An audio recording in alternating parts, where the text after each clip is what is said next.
COVID-19 has come. It is not so fun. We're caught in between. This is not a dream, but we're making it work. We're making it work. Let's get to work. Hello. Welcome to my web series, Let's Get to Work. Today, I have my lovely entrepreneurial friend and improviser and all-around really cool cat, James. Hi, James. What's up, Lauren? How are you, friend? Good to see you. I like this bow in your hair. Oh, thank you. I also have a sad teddy bear in the Yeah, background. that's it. That's how I look through my window, too. I'm like Evan Hansen. Oh.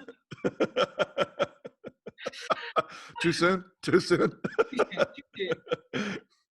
Well, thank you for joining us today. And I'm really glad that you took a moment to, answer my call for getting an interview going. Because I was so curious about what's happening with you during this crisis. Because you are a coach and a speaker and you do a lot of in-person stuff. But I will let you talk about yourself in a second.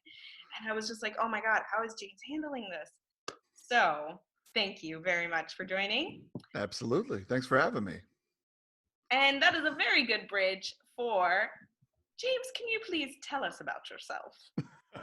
Well, again, I am a professional speaker, a author, and a coach, and that's what I get to do. I get to travel around a lot in the United States. I've done a little bit internationally as well, trying to grow that part of my business. But I talk about the role that authenticity and vulnerability must play in life and leadership.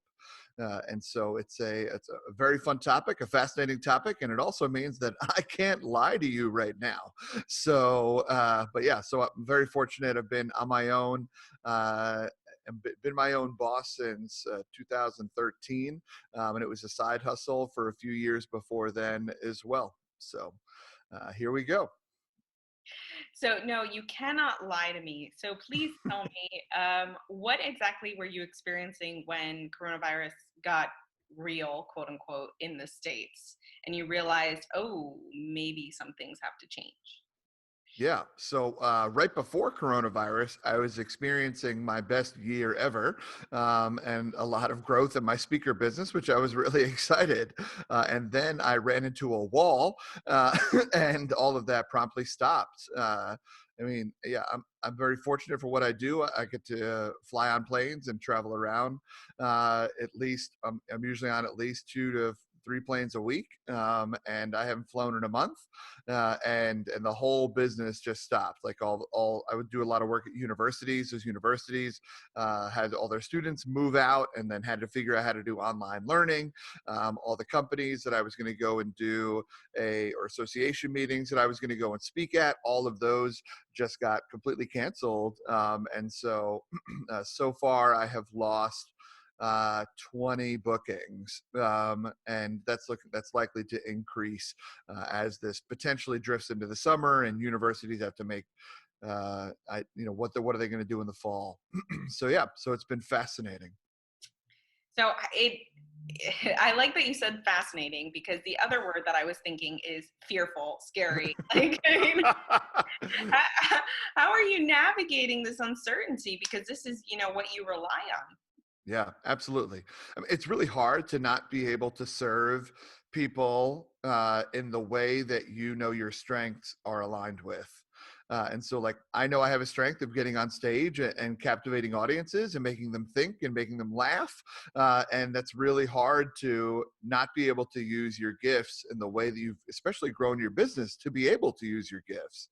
And so, yeah, so it's sad for sure. I mean, I miss it. And having to make the pivot into virtual learning has been going well, but it's just different.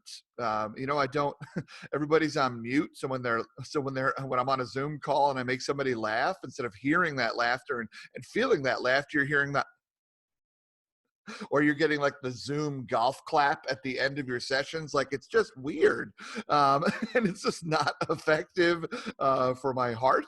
And so yeah, but at the same time, and also on the business side of stuff, it's just a different financial thing, right? I mean, you figure I'm probably making anywhere from a quarter to a half of what I make if I were to be in person than when I am not in person. And so that's also financially fascinating. You know, this year I hired a staff member, and so it's like, cool, just hired a staff member like 2 months ago, and really want to.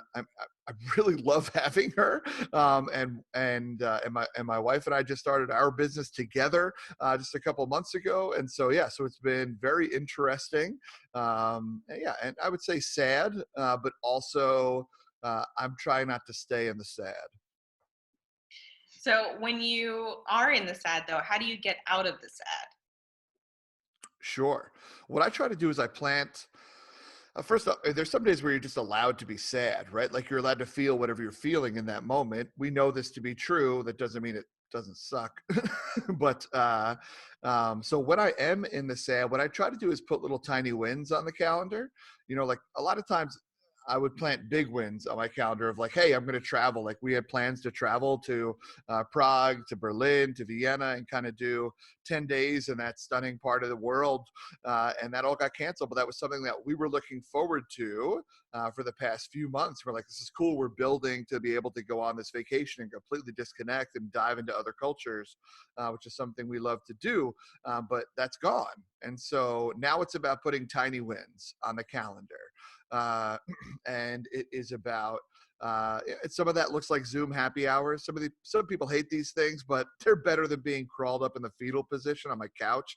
And so yeah, so it's putting little tiny things to look forward to, whether that's a Zoom happy hour, whether that is a hey, I'm going to start this project this day, or I'm going to work on this, those kind of things as well. I'm trying not to get completely swept up in the idea of like, I got all the time in the world. It's time to handle all of my shoulds. Uh, but at the same time, I'm also not, I want to come out of this with something to show for it. Of like, hey, this wound up being a productive time in my life. And I can look back and be like, if I didn't have that time, I don't know if I would have moved as quickly on some of those projects as I did. Yeah, it's I understand the feeling of what you don't want to like succumb to all the shoulds. You just want to kind of focus, and I like the little wins that you said. The little Yeah. wins are super cool, and that I think is a takeaway that I will take for myself of like just one thing, just one thing. It's a little win. It's enough. It's okay. And Yeah. and what would you like in the ideal world? What would you like to have when you come out of this? That's a tough call. A business that still works. he, he says when laughing, not crying. Um, but yeah, I think there are different. Um, the way that I'm utilizing this opportunity is that I'm trying to reach an audience that I normally don't reach, but could have reached before. For example, like I'm now hosting free workshops that I'm putting online, and these free workshops are available to anybody who wants to attend. But it's interesting because there's a whole bunch of people that have always either wanted to hear me speak or had heard about me or just thought the topic was interesting and had no idea who I was. And they're like, oh, let me see what this is about. The topic is intriguing to me. And I'm having 300 people register for events that would never see me otherwise, or whatnot. And so like growing the audience, growing my list has been a really cool thing out of this is how can I grow my list? And then also there's a couple of projects that I'm excited about. This one that I've been thinking about for 5 or 6 years that I've never taken action on. And it kind of involves it's like a TV show idea. And I'm going to do it kind of over live streaming for a little while, just because it feels like this has also leveled the playing field a little bit. And so it's an interesting time where for whatever reason, whatever's happening to us has given me a little bit more of the confidence of like, it's like during coronavirus, nothing matters. So why not try? And so that's a little bit of what I'm doing right now is like, screw it. Let me punch these insecurities in the face. Let me just get going. Worst comes to worst, it falls the hell on its face and my life comes back to normal. And however many months it's going to be. And then I just kind of keep on. It's like, that was a thing I tried once, but how, yeah. I feel you're really hitting on a point. And a friend of mine who I spoke with the other day also said, like, she's just posting stuff on the internet because why not? And it's about getting comfortable with putting yourself out there. And maybe you will Mhm. fail, maybe, but it's true. It because of Corona time, it feels like, oh, it's safe. I can just try. No one, Yeah. everyone's just trying. It's Hmm. okay. It Yes. it makes the I like that you said it makes the playing field a lot more even. So I'm curious. Mm. Um, ooh, so you're going to be trying, you're experimenting a lot of thing with a lot of things, and do you feel this is going to get vulnerable? Get in there. Do you feel any sort of pressure? Do you feel that if you don't achieve these things, then you would still have a feeling like it would be uh you would have a feeling that it would be a waste? Do you think you are in any way, shape, or form putting pressure on yourself? I believe that I put pressure on myself every single day. I think it's interesting. I was taught from a very early age to be kind to other people. Around the age of 32, I was taught to be kind to myself. And so that's like 32 years, 31 years of like unlearning that I need to do. And so there's that on the I guess the macro side of things. On the more micro side of things, yeah, yes, I do feel I do put that pressure on myself, and I don't think that pressure is always kind. You're going to be interviewing, I believe, my wife as well, and it'll be interesting to hear. We've been dealing with this situation differently emotionally. Neither one of us right, neither one of us wrong. But for me, I am constantly on the move. Like one of my mottos in life is never settle. Worst thing in life is wasted talent. One of the quotes from my favorite movie ever, A Bronx Tale. And like I am living my life based on what I want to be said in my eulogy, which is a little morbid, but also a little real. And so it's like, I want to write a badass story and I want to do badass stuff. And so that means movement. That means going. That means experience. That means doing. It doesn't mean sitting. And so trying to get out of my own way and not let stagnation take over is huge for me. What I found super interesting doing this interview series is, despite all of us being on lockdown, there is so much movement that's actually happening, and it's a movement that is a bit more daring, a bit more creative, a bit more intrinsic, and I find that to be almost like the heart of resilience is like movement, even when even when the circumstances tell you not to. Hmm. Yes, I love that. That's beautiful. Thank you. So, I'm here, here um, for it. thank you. See, I'm getting a coaching session too. This is just really nice. I'm learning things also. Um, and, but we originally connected because I was doing some coaching and just getting my feet wet, and you already were, I think, knee deep in doing your circuits and about courage and vulnerability. And I would love for you to talk a little bit more about what it is you really dissect in that area, and why do you think we need more vulnerability out there? Yeah, for sure. First off, I think the way that we connect is a lot through relatability. I think relatability, when we see ourselves in someone else, we believe that we can. And so when we share stories about ourselves, when we kind of put stuff out there, we make everybody else around us feel a little bit more human, feel a little bit more hopeful, feel a little bit more like, oh, maybe I am okay. Maybe I'm not alone. Maybe I am on the right path. And relatability is really powerful, I believe, in leadership. To be able to see ourselves in our leadership is huge. I mean, you and I both have a love of talking about feedback. And I call that courageous feedback. Of when you share a story about yourself while you're giving feedback, really lets those individuals know that, like, hey, I've been there. I've struggled. I've let somebody down. I've whatever. But like, here's how I came up, and here's what I'm noticing your pattern is, and how maybe you can rise. And so, like, those powerful conversations, that happens because of vulnerability. In vulnerability, it just brings us all a little bit closer. In a world that has been literally built uh, on built on trying to get humans to compare themselves to each other and push us apart, vulnerability brings us back together. Right? When you look at all the makeup commercials, all the car commercials, all the whatever commercials, Instagram and people with fake Instagram accounts, all those things drive us further apart. And no one wins in the comparison Olympics. Uh, and so vulnerability changes that. Vulnerability also, when we are vulnerable with ourselves, it forces us to see our own patterns. And we have to see what patterns are at play in our lives, because what are your patterns, and thinking about how are they serving me is a really key component to either changing or believing in yourself. Do you think this is something that we could focus on more during this time? I know it's about trying not to do all your should do's and just kind of a little bit more going with the flow of your own movement in the coronavirus. But there, what you're saying resonates with me during this time specifically because we see so many people reaching out for connection.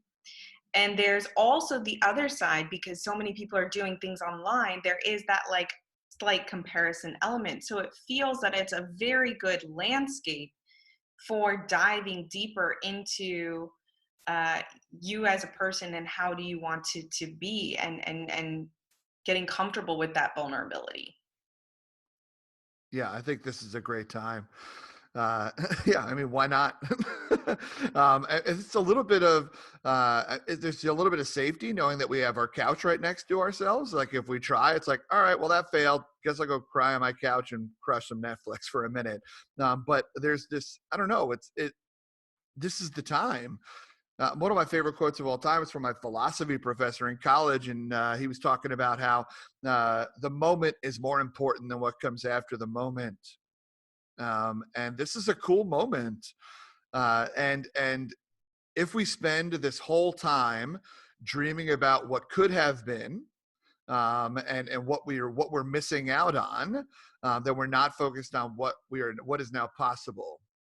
One of my really good buddies talks about this analogy. You've heard the analogy of the glasses half full, glasses half empty, right?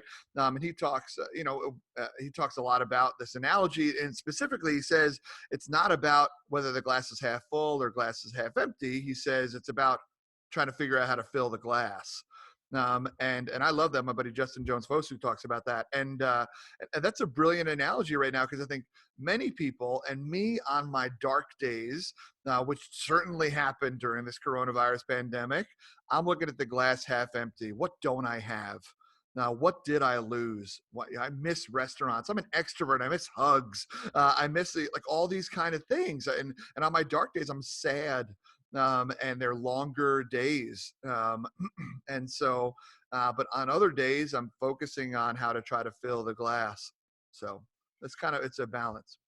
I love that. It's also advice that you gave. And so the takeaway I'm taking, at least for myself here, is it is important to have these dark days. We're going to have them. It's a time of uncertainty. Many of our livelihoods are at a standstill, and that's really scary. And you're worried about your friends, and you're worried about your family, the state of the world, whatever Yes. clogs the mind. But it is important to have that, so that the next day or the next moment, you know what you're working with to get to that half full. Hmm.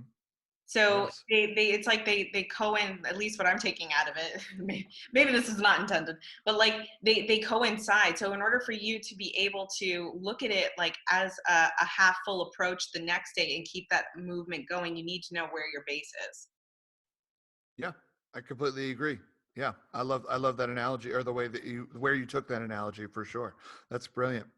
So it's okay to be sad, it's okay to be vulnerable, and then it's okay to move from that and do something. And some days Yeah. you do more, and some days you won't.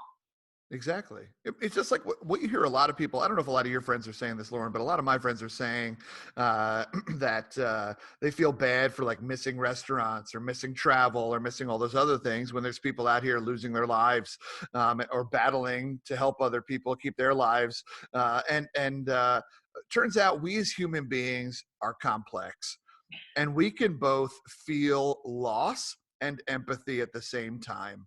You can recognize you are allowed to sit in what you have lost and be sad about that, and also realize that there are people who have it worse for you at the same time. You're allowed to do both. You are allowed to be complex, and you are allowed to have crappy days, where you don't do anything, and then but the fact of the matter is you're making a choice to sit in those crappy days, to wait. You're waiting for sunshine instead of creating it yourself. And I don't know. I don't. My success and my happiness, I don't wait for anything for it, and we can't. Because I mean, it's these now we can start throwing all the cliches out there. Like, we don't know how much time we have. We don't know what's going on in this world. This is the only life we have, right? Like yada yada yada. But they're, it's still real. So Yeah, it's you give yourself time to wallow, and you give yourself time to get up and move. That's the only thing. And I do see more resilience than not. And that is exactly why I wanted to start this web series, is to talk about that. yes, It's amazing how I'm noticing that we're kind of, even though some of our situations are much better than other situations, and we still have our bad days, we're also not judging other people who are more privileged in their bad days than others. And I find that we're becoming a little bit more understanding in our complexities, which is, when you see that, a glass half full approach. We're slowly, I feel as like, I feel the going upward movement, despite the darkness here, that underlying stuff that's happening. yeah, yes, absolutely. Yep, we are where we are. What are you going to do about it? Exactly. Well, what we're going to do about it is, I'm going to ask you, James, to wrap up. How can we support you? Please tell us everything that you do, and so that we can find you and learn from you, because you are a gift with words, my friend. Yeah, for sure. Lauren, I also want to thank you for just creating the opportunities for people to realize that they can be more, they can do more, and even in this fascinating time in our world. So thank you for just creating these spaces for people like me and others. So yeah, so yeah, my name is James Robilotta, and I am JamesTRobo on every social media platform. I post a lot of meaningful content on Instagram. And so feel free to catch me there, or you can look up my name on YouTube. I have a YouTube channel up there too. So, and James T. Robo, JamesTRobo.com. You know how branding works, folks. This is what we're doing. So yeah, feel free to catch me in all those places. I also wrote a book. It's called Leading Imperfectly. And it's about authenticity and vulnerability and leadership. So yeah, it's available on Amazon. So what I will do is, in the doobly-doo of this YouTube caption thing, you can find all of James's links, including a link to his book. And it is a nice read, because we do have some moments where we have plenty of time to read, and some days we want to read more than others. So why not pick a copy up of James's book? Preach. And I write the way I talk. So if you like the way I talk, you love the book. If you didn't like this interview, you shouldn't pick up the book. You're going to hate it. Well, we'll recommend something else instead. You can Perfect. Yeah, me. perfect. Oh, thank you, thank you, thank you, thank you, my friend. And I wish you many more half full glass days, many more little wins, and the movement along the way. I love it, friend. Thank you so much. And thank you again for what you do, Lauren. Great. COVID-19 has come. It is not so fun. We're caught in between. This is not a dream, but we're making it work. We're making it work. Let's get to work.